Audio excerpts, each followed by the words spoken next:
Part 1 में हमने आपको बताया कैसे हनुमान जी ने जगन्नाथ मंदिर पर लगा नील चक्र को गिरने से बचाया और भगवान जगन्नाथ ने उनको अष्टभुज रूप में पूजे जाने का आशीर्वाद दिया। और पार्ट 2 में हमने आपको बताया कि क्यों हनुमान जी को बेड़ियों में बांधना पड़ा था भगवान जगन्नाथ को, जिसके बाद भगवान जगन्नाथ ने उनको वरदान दिया कि तुम सदा मेरे हृदय में रहोगे और जगन्नाथ मंदिर के कण कण में तुम वास करोगे और तुम्हारे इस रूप को बेड़ी हनुमान के नाम से जाना जाएगा। और इस वीडियो में हम आपको बताएंगे कि जगन्नाथ मंदिर के अंदर क्यों नहीं आती समुद्र के लहरों की आवाज़। जब हनुमान जी समुद्र देव को रोके वहीं तट पर खड़े थे, तभी रात के समय भगवान नारद वहां पे प्रकट हुए। वह प्रभु जगन्नाथ के दर्शन के लिए आए थे। तब हनुमान जी ने उनसे कहा कि अभी तो रात हो चुकी है, यह समय उनके विश्राम का है, तो आप उनके दर्शन कैसे करेंगे। तब नारद जी कहते हैं कि आप परेशान ना हो, मैं रात भर प्रतीक्षा कर लूँगा और सुबह होते ही उनके दर्शन करके चला जाऊंगा। यह कहकर वह मंदिर की ओर चले गए और मंदिर के बाहर बैठ गए। तभी उन्हें मंदिर के अंदर किसी के चलने की आवाज़ आई। तो यह सुनकर वह सोचने लगे कि मैं तो प्रभु का भक्त होकर भी बाहर सुबह होने की प्रतीक्षा कर रहा हूँ, पर यह अंदर कौन है जो भगवान के विश्राम में खलल डाल रहा है। तब नारद जी भगवान से माफ़ी मांग कर अंदर देखने चले गए। जब अंदर पहुंचे तो उन्होंने देखा भगवान जगन्नाथ ही खुद वहां घूम रहे हैं। तब नारद जी ने प्रभु से पूछा कि क्या बात है, आप विश्राम करने के बजाय यूं टहल क्यों रहे हैं और आप चिंतित क्यों लग रहे हैं। तब प्रभु ने कहा कि बहुत बड़ी व्यथा है, अब मैं क्या बताऊं। तब नारद जी कहते हैं कि संसार के लोगों की परेशानी हरने वाले खुद भगवान को क्या व्यथा हो सकती है।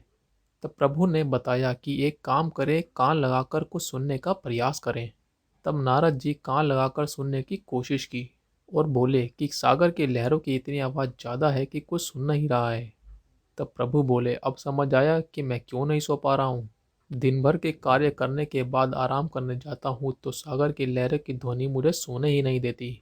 और इतना ही नहीं, देवी लक्ष्मी के साथ शांति के कुछ पल बैठने का अवसर भी प्राप्त नहीं होता। पर अब तक तो धीरज रखकर मैं ये सब सहता रहा, परंतु आज मुझसे एक भूल हो गई। जब मैं और देवी लक्ष्मी एकांत में कुछ पल बिताने के लिए बैठे थे, तो सागर की ध्वनि के कारण हम एक जगह शांति से नहीं बैठ पा रहे थे। बार बार एक जगह से दूसरी जगह जाकर बैठते, परंतु समुद्र की आवाज़ आ रही थी। तब व्याकुल होकर मजाक में मैंने देवी लक्ष्मी से कहा कि लगता है तुम्हारे पिताजी समुद्र देव ने यह ठान लिया है कि कुछ पल के लिए दिव्य शांति का अनुभव नहीं करने देंगे। यह सुन देवी लक्ष्मी वहां से रुष्ट होकर चली गई। तब नारद जी ने कहा कि प्रभु, इसका समाधान आपके पास ही है। आप तो स्वयं भगवान हैं, यदि आप स्वयं जाकर समुद्र देव से विनती करेंगे तो वह शांत हो जाएंगे।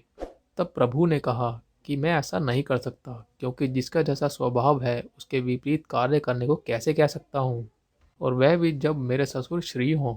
और माता भी मुझसे रुष्ट होकर चली गई। तब नारद जी जाकर माता लक्ष्मी से बात करते हैं। तब माता कहती है कि मैं प्रभु की बातों से रुष्ट होकर नहीं गई, बल्कि मुझे प्रभु की चिंता हो रही है, क्योंकि सागर की लहरों की ध्वनि इतनी ज़्यादा होती है कि प्रभु विश्राम ही नहीं कर पाते, उन्हें शांति के कुछ पल भी नहीं मिल पाते। तब नारद जी भगवान जगन्नाथ से मिलते हैं और कहते हैं कि मैं आपकी कोई सहायता कर सकता हूँ। तब प्रभु कहते हैं कि जिस कार्य को करने में हम अक्षम हैं, तो आप उसमें क्या कर सकते हैं, इसलिए आप जाइए और विश्राम कीजिए। यह सुन नारद जी वहां से चले जाते हैं, परंतु मन ही मन परेशान रहते हैं कि प्रभु समुद्र की ध्वनि की वजह से विश्राम नहीं कर पा रहे हैं और मैं उनके लिए कुछ नहीं कर पा रहा। तब उन्हें लगा कि मैं नहीं, परंतु हनुमान जी यह कार्य कर सकते हैं, क्योंकि नारद जी को यह पता था कि हनुमान जी को यह पता चला कि उनके प्रभु परेशान हैं, तो वह अपने प्रभु की व्यथा हरे बिना नहीं रहेंगे। प्रभु के कार्य के लिए हनुमान जी कुछ न कुछ अवश्य करेंगे। तब नारद जी प्रभु हनुमान जी के पास जाते हैं और चुपचाप आकर खड़े हो जाते हैं। तब हनुमान जी उनसे पूछते हैं कि क्या हुआ, आपको चिंतित लग रहे हैं, आप तो रात भर प्रतीक्षा करने वाले थे प्रभु से मिलने के लिए। तब नारद जी बोलते हैं, प्रतीक्षा क्या करनी प्रभु से, मैं तो अभी मिल आया। उन्होंने कहा, हे हनुमान, आप यहाँ बेड़ियों में बंधे हुए यहाँ समुद्र देव को रोके खड़े हैं, परंतु इसका कोई लाभ नहीं, क्योंकि वहाँ ना तो प्रभु लक्ष्मी के साथ शांति के साथ समय बिता पा रहे हैं और ना ही विश्राम कर पा रहे हैं। यह सुन हनुमान जी ने कहा कि कौन है जिसकी वजह से प्रभु इतने चिंतित हैं कि वह विश्राम भी नहीं कर पा रहे। तब नारद जी कहते हैं, वह कोई और नहीं, स्वयं समुद्रदेव ही इसका कारण है। तब हनुमान जी कहते हैं, परंतु मैं तो सागर को मंदिर के निकट तक आने नहीं दे रहा हूँ, फिर कैसे परेशानी। तब नारद जी कहते हैं कि आप यहाँ सागर को रोके खड़े हैं, मंदिर के निकट भी नहीं जाने दे रहे, परंतु सागर की लहरों की ध्वनि बहुत तेज है, यही कारण है कि वहाँ मंदिर में प्रभु विश्राम नहीं कर पा रहे हैं। तब नारद जी हनुमान जी से कहते हैं, मुझे पता है आप इस समस्या का हल निकाल लेंगे। यह कहकर नारद जी अंतर्ध्यान हो गए। अब हनुमान जी सोचने लगे कि मैं अब क्या कर सकता हूँ, मैं तो यहाँ राम नाम की बेड़ियों से बंधा हूँ। तब हनुमान जी ने समुद्र देव से विनती करी कि वह अपनी ध्वनि तरंगों को कम करे, क्योंकि उसकी वजह से प्रभु के विश्राम में खलल पड़ रहा है।